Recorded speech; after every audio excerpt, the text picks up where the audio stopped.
All right. Thank you everyone for joining.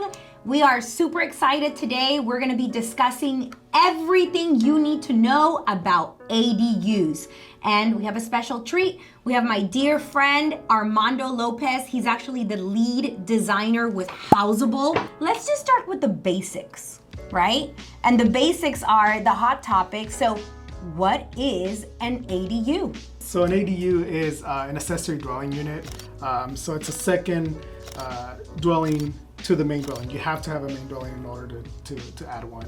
Okay. So no empty lots, Okay, so accessory dwelling unit, just to repeat it, so it can be an empty lot, Correct. right? An ADU has to be, again, built on a lot that already has something existing. Correct. Who can build an ADU, right? And where? Any homeowner that's in a single family residential zone property, Okay. Or in a multifamily property, is able to add an ADU. Any So homeowner. who can build an ADU? Any homeowner that already has an existing single family property that's zoned single family. Correct. Right? Yeah. Or also a multifamily property, right? And it needs to be zoned a specific way. No, I mean, not commercially zoned, so it has to still be in a residential zone. So, it could be a duplex, a triplex, a fourplex. It could be 16-unit building as long as it's still in a residential zone. What about the size? I know a lot of people have questions about I want to build an ADU, and now I just need to know how big, how small, what would be allowed for me to build in my property? For the most part, up to 1,000 square feet. Okay. 16 feet in height is the maximum for statewide right now. Right now, right? Although Okay. the law is still changing, but right now, the minimum square footage is 150. Okay. For a junior ADU. But you could go up to, there's no limit in bedrooms, but. So I'm gonna stop you right there because you mentioned there is a minimum, right? Okay, so the minimum is 150 square feet. Correct.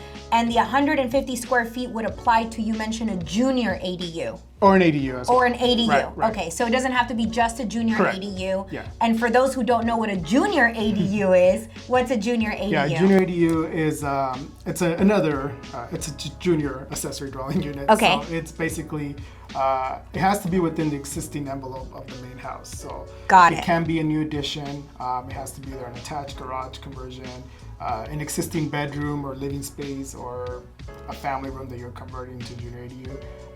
As long as it's under 500 square feet. Okay. It must have a kitchen, private entrance, but it doesn't need to have its bathroom. You can share with the main house. So again, they go back to your city ordinance, check it out, see what they're allowing, because we're seeing that everything is changing a lot, right? Yeah. We're seeing that cities are kind of updating and modifying all of their ordinances with ADUs. So make sure you're always going back to your city to check that. Because we're talking about, the minimum and the max that you can build. I know that it all depends. We've had this conversation before. It also depends on the type of ADUs that you're looking to build, right? Right. How many types are there? There's quite a few. So, you have new attached or detached ADU. There's attached or detached garage conversion. Okay. And then you have two-story ADU, if allowed, in Okay. the city. Then you also have your junior ADU. And I know we have some samples that we can show Yeah. that you guys have worked on. So this is going to be really cool. So this was an existing detached garage, two-car garage. Okay. But the homeowner wanted partially converted into a studio ADU, and then the other part as an office for them. This is 416 square feet. Yes. 1 bedroom, 1 bath. So this was an attached. This wasn't an attached garage. new. It was just newly built attached ADU to the actual property. Any new detached ADU has to be within 4 feet setbacks from the rear and the side. So any new ADU that's being built needs to be 4 feet. Yes. Okay. Yeah, in a minimum 6 to 10 feet from the existing dwelling or any other structure on the property. Okay. But again, we'll check with the city. Some cities are allowing 5 feet setbacks from the main dwelling. Okay.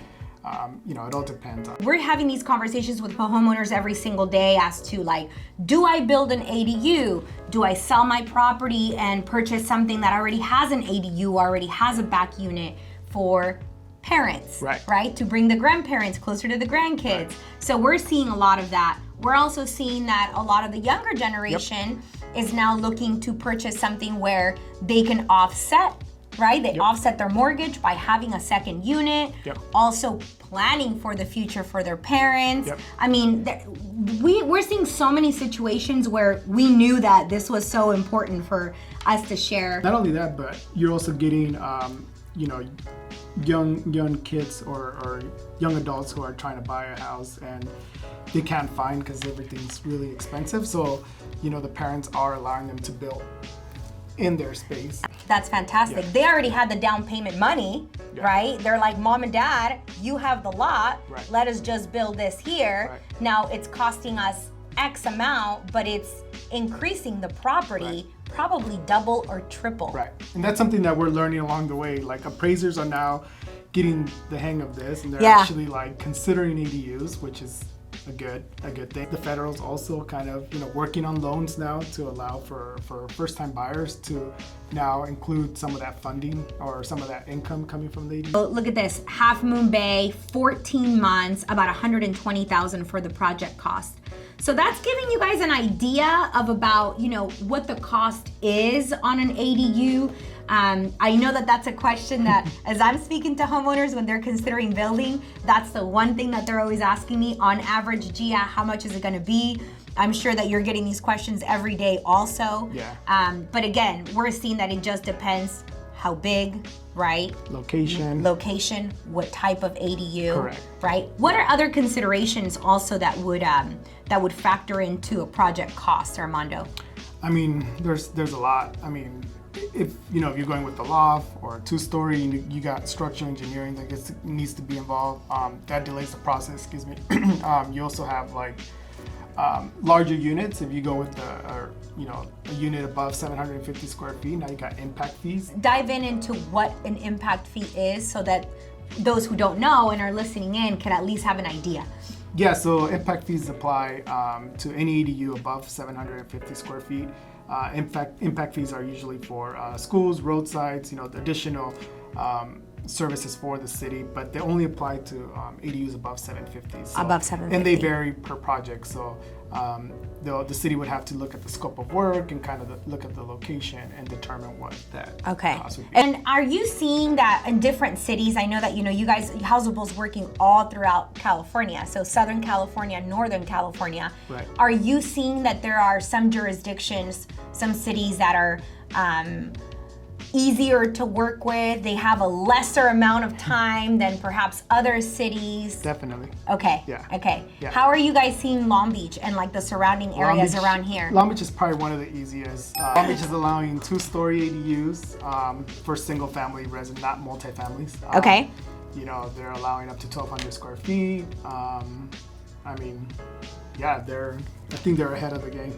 And then the surrounding cities, we have like Signal Hill, we have Bellflower, now we just go into Orange County, Seal Beach, and those, Buena Park, you guys have just done some work on Buena Park. Right. Are you seeing that those are also being very friendly now to ADUs being built? For the most part, I mean, I feel like more of the bigger cities are ADU friendly, and then the smaller cities are still kind of holding back a little bit because they don't want to, get their city overpopulated. But for the most part, I mean, everybody kind of follows through.